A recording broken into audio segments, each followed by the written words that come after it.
करीब 1 घंटे की ड्राइव के बाद गाड़ी रुकी। समायरा को अंदाजा था कि वे कहाँ हैं, और जब उसने देखा कि वे उस क्लब के बाहर हैं जहां कबीर उसे ले गया था, तो वह हैरान रह गई। डर उसके अंदर नदी की तरह बहने लगा। वह सोच रही थी कि उसे यहाँ क्यों लाया गया। उसकी नसों में खून दौड़ रहा था, उसका दिल तेजी से धड़क रहा था। एलियट ने बंदूक उसके पेट पर तानी। अब सुन, ऐसा होगा, हम सब अंदर जाएंगे और ऐसा दिखाएंगे जैसे सब नॉर्मल है। किसी से आंखें मत मिलाना और भागने की कोशिश भी मत करना। अगर तूने ऐसा किया तो मैं बिना सोचे एक प्रेग्नेंट औरत को गोली मार दूंगा, समझी? अच्छे से रहेगी? समायरा ने सिर हिलाया। वह अपने अजन्मे बच्चे को किसी भी कीमत पर खतरे में नहीं डाल सकती थी। मैं अच्छे से रहूंगी, बस मेरे बच्चे को कुछ मत करना। गाड़ी से खींचकर बाहर निकाला गया।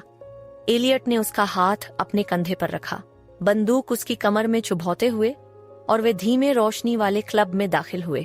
समायरा ने अपनी आंखें नीचे रखीं। मर्दों की हंसी और तेज म्यूजिक की आवाज के बीच उसे पीछे की ओर ले जाया गया, जहां वह जानती थी कि स्पेशल रूम है। वे रुके और एलियट ने एक दरवाजा खोला, उसे अंदर धकेल दिया। उसने चारों ओर देखा। यह उस रूम से अलग था जहां कबीर उसे लाया था। यह रूम छोटा था, कम सामान के साथ। मर्द चले गए उसे अकेला छोड़कर, तो उसने दरवाजा आजमाया, लेकिन वह बंद था। अपने कोट को और कसकर पकड़ते हुए वह पलटी। तभी दरवाजा खुलने की आवाज आई। उसकी आंखें डर से फैल गईं जब सर्जियो अंदर आया, उसकी ओर मुस्कुराते हुए। फिर से तुम्हें देखकर बहुत अच्छा लगा, समायरा, उसने कहा, दरवाजा बंद करते हुए। अपना कोट उतार, तुम यहाँ थोड़ी देर रहने वाली हो। सर्जियो, मुझे नहीं पता तुम ये सब क्यों कर रहे हो, लेकिन तुम्हें मुझे छोड़ देना चाहिए, वरना कबीर को पता चलेगा कि तुमने क्या किया। वह करीब आया। उसका चेहरा इतना डरावना हो गया कि समायरा सहम गई।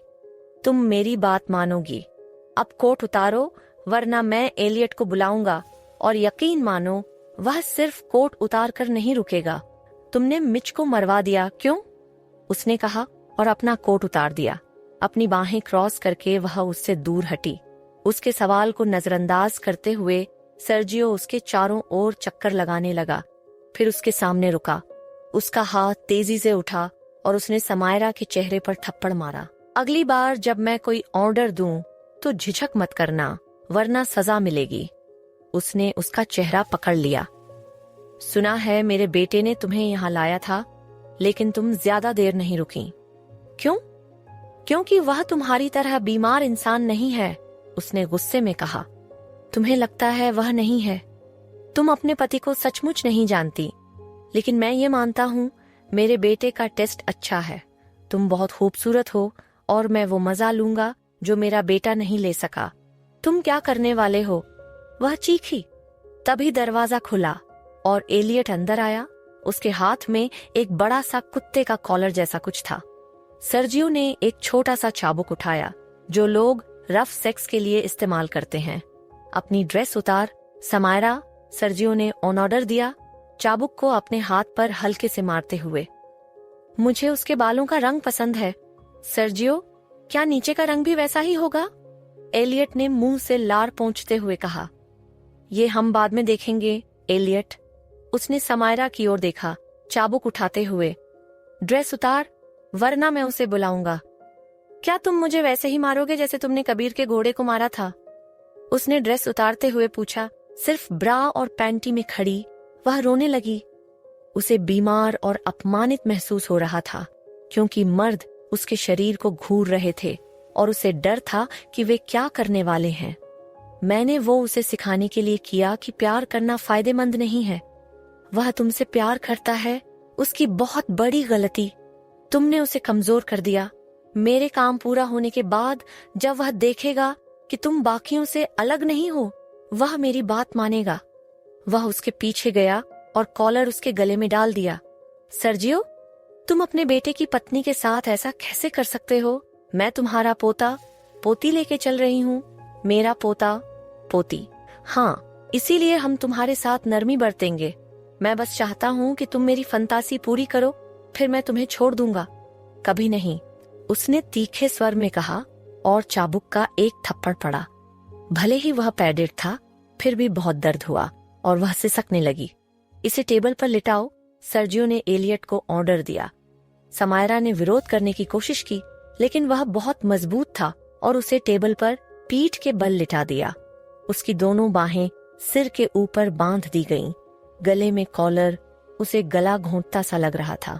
उसने देखा कि सर्जियो ने एक स्की मास्क निकाला और अपने सिर पर पहन लिया।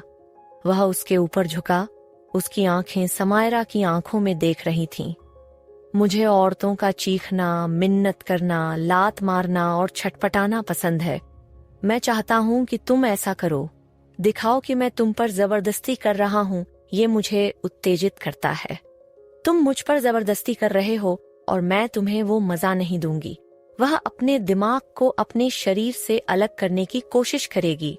जैसा वह चाहता था वैसा करना उसके बीमार रेप फंतासी को और बढ़ावा देगा, और वह कुछ भी ऐसा नहीं करना चाहती थी जिससे उसके बच्चे को नुकसान हो।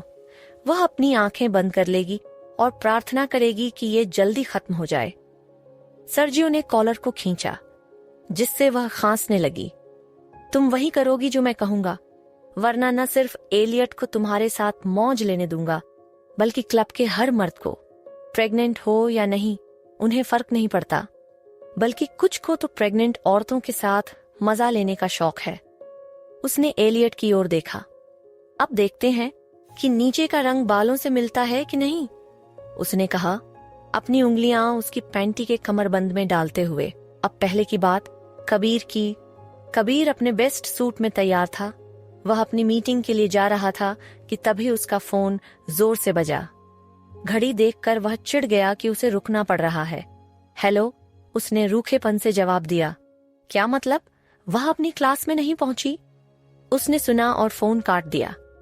समायरा का नंबर डायल किया, लेकिन वॉइसमेल पर गया। फिर मिच का नंबर डायल किया, वह भी वॉइसमेल पर गया। गुस्से में उसने मेज पर मुक्का मारा। उसने समायरा के फोन का ट्रैकिंग डिवाइस चेक किया। उसमें एक लोकेशन दिख रही थी। वह रुकी हुई थी और कबीर को कुछ गलत होने का अंदेशा हुआ। ड्रॉर खोलकर उसने अपनी बंदूक निकाली, लोड की और अपनी पैंट की कमर में खोंस लिया। चाबियां लेकर वह अपनी गाड़ी की ओर दौड़ा और निकल गया। उसके अंदर डर और राहत का मिश्रण था जब उसने सड़क किनारे लिमो देखी।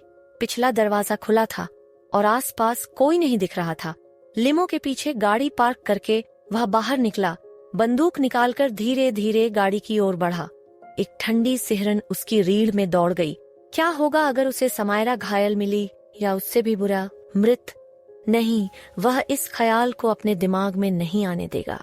गाड़ी तक पहुंचकर उसने बंदूक तानकर अंदर देखा। कोई नहीं था, खून का कोई निशान नहीं, लेकिन समायरा का पर्स सीट पर पड़ा था। उसे उठाकर चेक किया। हाँ, उसका फोन अंदर था।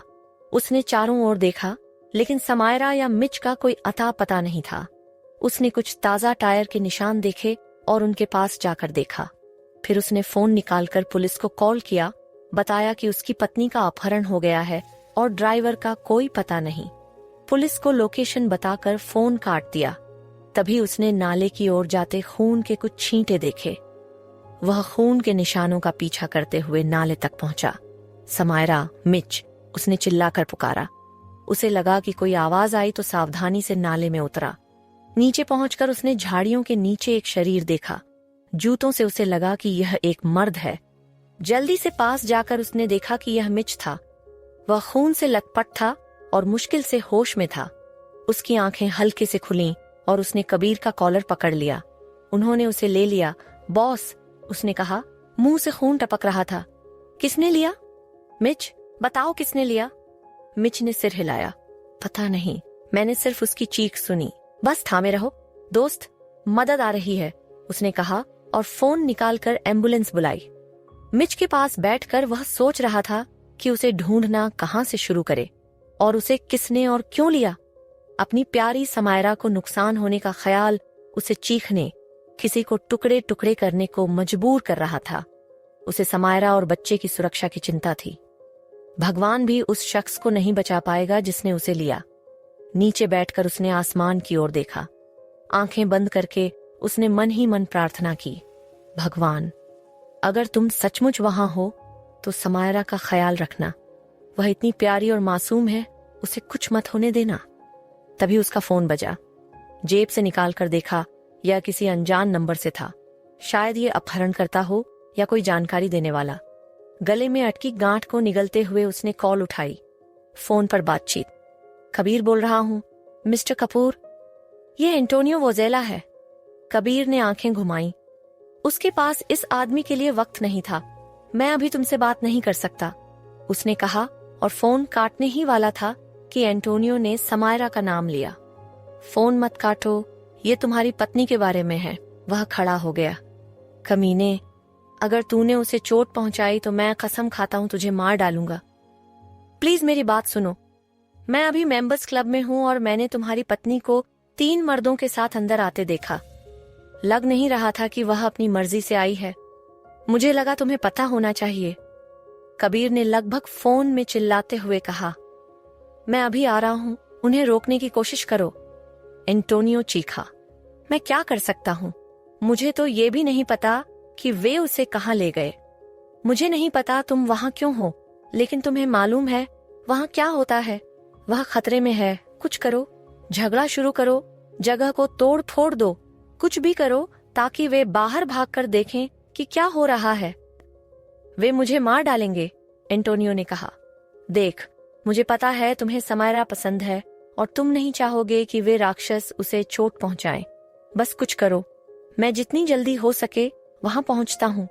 कबीर ने फोन काट दिया और मिच के पास झुक गया। मुझे जाना होगा, उन्होंने उसे क्लब ले जाया है और मुझे पूरा यकीन है कि मेरे पापा का इसमें हाथ है। मदद आ रही है, जाओ उसे बचा लो, मिच ने कमजोर हाथ हिलाते हुए कहा। एंटोनियो चुपचाप बैठकर समायरा को उन मर्दों से चोटिल होते नहीं देख सकता था। वह प्रेग्नेंट थी। उसने वही किया जो उसे सूझा, नशे में होने का नाटक करके झगड़ा शुरू करना। वह उठा और लड़खड़ाते हुए बार की ओर गया।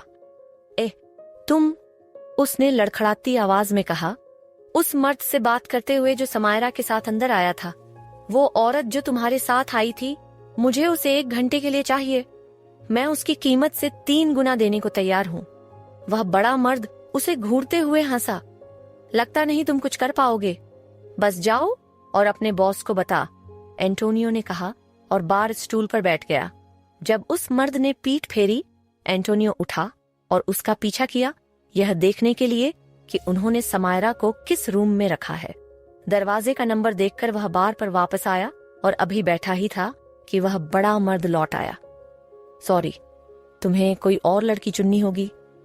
मुझे कोई और नहीं चाहिए, मुझे वही गोरी चाहिए, एंटोनियो ने कहा और खड़ा हो गया। मैं खुद जाकर उनसे बात करता हूँ। वह ज्यादा दूर नहीं गया कि 2 मर्दों ने उसे पकड़ लिया। उन्हें धक्का देकर उसने बार स्टूल उठाया और बार के पार फेंक दिया, जिससे कई बोतलें टूट गईं। फिर उसे दोबारा पकड़कर बाहर फेंक दिया गया। घर जाओ और वापस मत आना, वरना पछताओगे, एक मर्द ने गुर्राते हुए कहा और वे क्लब में वापस चले गए। एंटोनियो ने उन दोनों को देखा और जानता था कि वह उनके खिलाफ कुछ नहीं कर सकता। उसने घड़ी देखी और गाली दी। कबीर ने 1 घंटे की ड्राइव 20 मिनट में पूरी की और गाड़ी रोकते ही बाहर कूदा। उसने एंटोनियो को बाहर टहलते हुए देखा। तुम बाहर क्यों हो? तुम्हें तो अंदर हंगामा करना था। मैंने जो कर सकता था किया, लेकिन उनकी तादाद ज्यादा थी। तुम यहाँ मेरी क्लास लेने में वक्त बर्बाद मत करो। अंदर जाकर अपनी पत्नी को बचाओ। एंटोनियो ने कबीर पर तंज कसा। उन्होंने उसे S नंबर के रूम में रखा है, जल्दी करो। कबीर को पता था वह सही है। पुलिस को कॉल करो और बताओ क्या हो रहा है, उसने कहा। अपनी बंदूक कमर से निकालकर जैकेट में छुपाई। मैं नहीं कर सकता, एंटोनियो ने कहा, अपना टूटा हुआ फोन दिखाते हुए, जो उसे क्लब से फेंके जाने पर जमीन पर गिरकर टूट गया था। कबीर ने उसे अपना फोन दिया और चल पड़ा। क्लब हमेशा की तरह धीमी रोशनी में था और वह बिना किसी को ध्यान दिए अंदर घुस गया। उसे शांत रहना था ताकि कोई न समझे कि वह यहाँ क्यों आया है। वह बारटेंडर के पास से निकलकर पीछे की ओर रूम्स की तरफ बढ़ा। आखिरकार वह S नंबर के दरवाजे पर पहुंचा। वहां कोई गार्ड नहीं था। कान दरवाजे पर लगाकर उसने सुनने की कोशिश की। उसे 2 मर्दों की हंसी सुनाई दी। एक हंसी उसे अपने पिता सुरेश कपूर की लगी। बंदूक निकालकर उसने दरवाजा लात मारकर खोला। जब उसने अपनी जिंदगी की मोहब्बत को आधा नंगा टेबल पर लेटा देखा, सुरेश की उंगलियां उसकी पैंटी पर उसे नीचे खींचने को तैयार, तो उसके गुस्से का कोई ठिकाना नहीं था। मास्क के बावजूद वह जानता था कि यह उसका पिता है। उससे दूर हो जा, हरामी, उसने चिल्लाकर कहा, अपनी बंदूक दोनों मर्दों के बीच इधर उधर लहराते हुए। जैसे ही सुरेश हटा और मास्क उतारा, कबीर समायरा के पास गया। उसने उसके गाल पर निशान और कंधे पर चोट के निशान देखे। उसने उसके हाथ खोले और उसे अपनी बाहों में खींच लिया। समायरा उससे लिपट कर सिसकने लगी। उसका शरीर कांप रहा था। कबीर ने अपनी आंखें और बंदूक दोनों मर्दों पर रखी। बेटा, सुरेश ने कहा। उसके चेहरे पर शैतानी मुस्कान थी। मैं तो बस थोड़ा मजा ले रहा था। मजा? कबीर चिल्लाया। वह प्रेग्नेंट है। तुमने मेरे बच्चे को चोट पहुंचा दी होती, तुम बीमार इंसान। इसके लिए तुम्हें सजा मिलेगी। अगर कानून ने तुम्हें सजा नहीं दी तो मैं दूंगा। समायरा की ड्रेस उठाकर उसने उसे दी। इसे पहन लो, उसने कहा। उसके सामने खड़े होकर उसे मर्दों की नजरों से बचाया। तूने उसे वक्त नहीं दिया, शायद उसे मजा आता, सुरेश ने मुस्कुराते हुए कहा। मैं उसे यहाँ से ले जा रहा हूँ, रोकने की कोशिश मत करना। या फिर क्या कबीर, अपनी जवान बीवी को दिखाओगे कि तुम असल में क्या हो? एक कातिल, ठंडे खून का कातिल। मुंह बंद कर, कबीर ने फुसफुसाते हुए कहा। क्या तूने उसे नहीं बताया कि तूने क्या क्या किया? बेटा, मुझे बेटा मत बुला, तुम अब मेरे पिता नहीं हो। वह सुरेश से बहस में व्यस्त था और उसे नहीं पता था कि एलियट ने बंदूक निकाल ली थी जब तक समायरा ने चीख नहीं मारी। दोनों मर्द आमने सामने खड़े थे, बंदूकें तनी हुई थीं। बंदूक नीचे रख कबीर, वरना वह तुझे मार देगा, सुरेश ने गुर्राते हुए कहा। पहले मैं उसे मार डालूंगा, कबीर ने जवाब दिया। तू हम में से सिर्फ एक को मार सकता है, फिर तुझे गोली लगेगी और फिर तेरी प्यारी बीवी की रक्षा कौन करेगा? सुरेश ने कहा, पीछे से अपनी बंदूक निकालते हुए। कबीर ने अपनी बंदूक अपने पिता पर तानी। मैं पहले तुझे मारूंगा। सब कुछ इतनी तेजी से हुआ। दरवाजा खुला और एंटोनियो ने एलियट के सिर पर किसी भारी हथियार से वार किया, जिससे वह गिर गया और उसकी बंदूक छूट गई। सुरेश ने एंटोनियो पर गोली चलाने की कोशिश की, तभी कबीर ने ट्रिगर दबाया और अपने पिता की बांह में गोली मार दी। अगले ही पल पुलिस बंदूकें ताने हुए अंदर घुसी, सबको हथियार फेंकने को कहा। कबीर ने अपनी बंदूक फेंकी और समायरा की ओर मुड़ा, उसके गले से कॉलर हटाया और उसे अपनी बाहों में खींच लिया। जब उसकी सिसकियां कम हुईं, उसने उसका चेहरा अपने हाथों में लिया। उसने तुझे चोट तो नहीं पहुंचाई? समायरा ने सबसे बुरे के लिए खुद को तैयार किया था। अपने दिमाग को अपने शरीर से अलग करने की कोशिश कर रही थी। तभी दरवाजा खुला और उसने कबीर को देखा। वह टूट गई, आंसू बहने लगे। उसका राक्षस सही वक्त पर उसे बचाने आ गया था। कबीर ने उसके हाथ खोले और वह उससे लिपट गई। उसकी छाती पर उसका दिल धड़कता महसूस हुआ। उसकी बांह उसे सुरक्षित रखे थी, जबकि वह दोनों मर्दों पर बंदूक ताने हुए था। फिर उसे लगा कि सब खत्म हो गया।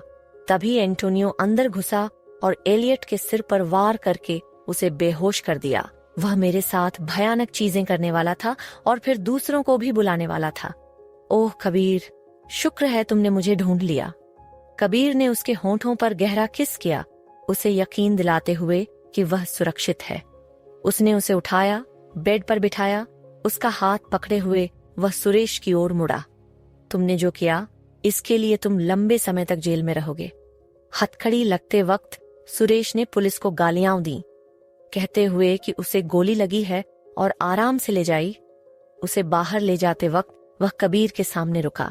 मेरे वकील मुझे जल्दी छुड़ा देंगे, फिर मिलेंगे बेटा तुम दोनों से। इसे यहाँ से ले जाओ, कबीर ने तीखे स्वर में कहा। पुलिस ने उनसे अपहरण और क्लब में होने वाली गतिविधियों के बारे में कुछ सवाल पूछे। वे सालों से इस जगह को बंद करना चाहते थे, लेकिन कोई बात करने को तैयार नहीं था। मैं आपको सब कुछ बताऊंगा, लेकिन बाद में। मेरी पत्नी प्रेग्नेंट है और बहुत बुरा वक्त झेल चुकी है। मुझे उसे हॉस्पिटल ले जाना है। वरिष्ठ अधिकारी ने समायरा को देखा। उसके चेहरे और बाहों पर चोट के निशान दिखे। उसकी आंखों में डर अभी भी था। हम आपका बयान बाद में लेंगे। मिसेस कपूर, और जो कुछ भी आप इस जगह को बंद करने में मदद के लिए बता सकती हैं, उसकी कदर करेंगे। मैं कल आपको कॉल करूंगा, मिस्टर कपूर। कबीर ने उसका कोट ढूंढा और जब नहीं मिला तो अपनी जैकेट उतारकर उसे पहना दी। वह कमजोर लग रही थी तो उसने उसे अपनी बाहों में उठा लिया। जाने की तैयारी करते वक्त एंटोनियो उनके पास आया। समायरा, उसने कहा, फिर कबीर की भौं उठते देख तुरंत ठीक किया। मिसेस कपूर, मुझे बहुत खुशी है कि आप ठीक हैं। अगर मैं कुछ कर सकता हूं तो प्लीज बताइए। वह शौक में है, लेकिन मैं हम दोनों की तरफ से कह सकता हूं कि आपकी मदद के लिए शुक्रिया। आप हमें हॉस्पिटल ले जा सकते हैं। बिल्कुल, एंटोनियो ने जवाब दिया और उनके पीछे चल पड़ा। गाड़ी में उसने कबीर को उसका फोन लौटाया। रियर व्यू मिरर में उसने देखा कि कबीर उसे अपनी बाहों में थामे हुए है, उसके बाल सहला रहा है और कह रहा है कि सब ठीक हो जाएगा। यह देखकर बहुत अच्छा लगा, खासकर ऐसे शख्स के लिए जिसकी इतनी खतरनाक साख थी। कबीर, समायरा ने कमजोर आवाज में कहा, उसकी आंखों में देखते हुए। मिच, उन्होंने उसे मार डाला। नहीं मेरी जान, वह जिंदा है। उसने अपनी आंखें जोर से बंद की, फिर भी आंसू बह निकले। शुक्र है, अगर उसे कुछ हो जाता तो मैं खुद को कभी माफ नहीं करती। तुम ऐसा क्यों कह रही हो? ये तुम्हारी गलती नहीं थी। गलती मेरी थी कबीर, मैंने ही उसे उस औरत की मदद के लिए रुकने को कहा। कौन सी औरत? जब हम शहर जा रहे थे, सड़क किनारे एक गाड़ी खराब पड़ी थी, उसका बोनट खुला था। वहां एक जवान औरत थी। मैंने मिच को उसकी मदद करने को कहा और तभी मुझे ले जाया गया। मैंने देखा कि वे उसके शरीर को ढलान के नीचे धकेल रहे थे। तुमने उस औरत का चेहरा देखा? कबीर ने पूछा। अब उसे समझ आ गया था कि क्या हुआ था और उसे मिच से पूछताछ नहीं करनी पड़ेगी। उसे गुस्सा आया था कि मिच ने समायरा को गाड़ी में अकेला छोड़ दिया था, लेकिन समायरा ने सब समझा दिया। मैंने उसका चेहरा नहीं देखा, लेकिन वह लंबी और पतली थी, लंबे काले बालों वाली। कबीर ने मिरर में एंटोनियो की आंखों को देखा। तुम्हें इस औरत के बारे में कुछ पता है? नहीं, उनके साथ कोई औरत अंदर नहीं आई, उसने जवाब दिया। तुम उस क्लब में सबसे पहले क्यों गए थे? कबीर ने पूछा। अभी भी एंटोनियो पर पूरा भरोसा नहीं था। मैंने ऐसे क्लब्स के बारे में सुना था और मैं कभी वहां नहीं गया था तो उत्सुक था। सच कहूं, मैं उनकी कीमतें अफोर्ड नहीं कर सकता। यहाँ तक कि बियर की कीमत भी बेतुकी है, और वहां जो बीमार हरकतें होती हैं उनका तो जिक्र ही मत करो। उम्मीद है वे उस खौफनाक जगह को बंद कर देंगे। मुझे लगता है वे करेंगे, कबीर ने कहा और समायरा के सिर पर किस किया। वह उस जगह और उन लोगों को तबाह कर देगा जिन्होंने उसकी जान को चोट पहुंचाई। हॉस्पिटल पहुंचकर एंटोनियो बाहर निकला और उनके लिए दरवाजा खोला। कबीर ने समायरा को अपनी बाहों में उठाया। तुम्हारी मदद के लिए फिर से शुक्रिया, लेकिन अब तुम जा सकते हो। एंटोनियो ने सिर हिलाया और समायरा की बाह छूने की कोशिश की, लेकिन कबीर की भौं उठते देख रुक गया। भगवान, ये आदमी अपनी बीवी के लिए कितना पजेसिव है, उसने सोचा। अपना ख्याल रखना, उसने समायरा से कहा। शुक्रिया एंटोनियो, सब कुछ के लिए। मेरा सौभाग्य, और अगर तुम्हें ट्यूटर की जरूरत हो तो मैं खुशी खुशी वापस आ सकता हूँ। वो मैं संभाल लूंगा, कबीर ने कहा। वह उस आदमी को वापस लाने का तो बिल्कुल नहीं सोचेगा। मुझे उसे अब अंदर ले जाना है, अलविदा। नर्स ने समायरा को तुरंत अंदर ले लिया, जबकि कबीर को इंतजार करना पड़ा। समय होने पर वह फ्रंट डेस्क पर गया और मिच के बारे में पूछा। वह सर्जरी से बाहर आ चुके हैं, सर। आप चाहें तो उनसे मिल सकते हैं, युवा नर्स ने कहा, उसे घूरते हुए, लेकिन निराश हो गई जब कबीर ने उसकी ओर दूसरी बार नहीं देखा। कबीर मिच के कमरे में गया। मिच के सिर पर पट्टी थी, टांग पर प्लास्टर, और वह मौत जैसा दिख रहा था। हाय दोस्त, क्या तुम उतने ही बुरे हाल में हो जितने दिख रहे हो? बॉस, मुझे बहुत अफसोस है। मिसेस कपूर, क्या आप उन्हें समय पर बचा पाए? हाँ, वह अभी डॉक्टर से चेकअप करवा रही है।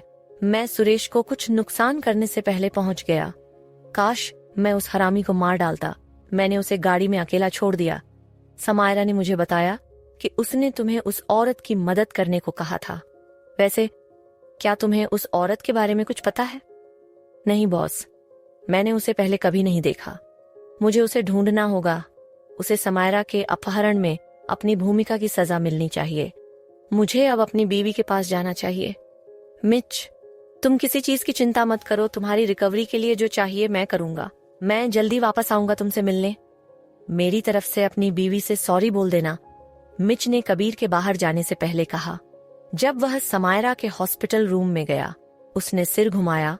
उसे देखकर उसने अपना हाथ बढ़ाया, इंतजार करते हुए कि वह पास आए। उठकर बैठते हुए उसने उसे गले लगाया।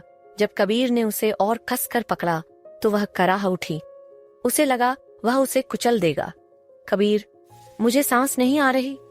उसे छोड़ते हुए उसने उसका चेहरा अपने हाथों में लिया। मुझे माफ कर दो मेरी जान, मैं बस इतना खुश हूं कि तुम ठीक हो और डॉक्टर ने कहा कि बच्चा भी ठीक है।